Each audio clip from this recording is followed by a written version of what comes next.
তাড়াতাড়ি খবর জানিয়ে তুলে ধরলেন, ফোন করলো, তাড়াতাড়ি এসো। অবস্থা খুবই খারাপ। তুমি যতই আইন পাস করো না কেন, মোহাম্মদ একজন সাহাবীদের তেলাওয়াত করা শুরু করে দিয়েছে। আবু জেহেলের ফোন নাম্বার আপনাদের জানা আছে? আবু জেহেলের হয়তো ফোন ছিল না, কিন্তু আবু জেহেলকে ডেকে নিয়েছে নবীর সাহাবার কোরআনের মাহফিল বন্ধ করার লোক তখন ছিল। আর এই বাংলাদেশে আবু জেহেল মার্কা লোকগুলো পুলিশ ডেকে নিয়েছে কোরআনের মাহফিল বন্ধ করেছিল।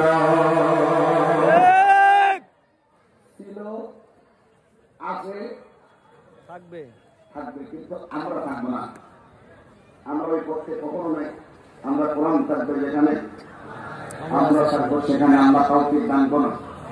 আবু জেহেল আসলো, আসার পর কি ঘটনা ঘটলো আমি বলবো না, আপনারা শুনবেন তো ইনশাআল্লাহ। আমি আর সামনের দিকে অগ্রসর হব না, এখনই দোয়া করে দেবো। 8:30 তো, এখনো সময় আছে, কিন্তু সময় আছে। আমি দুইটা আলোচনা করবো, কবরের ভিতরে পাখি এবং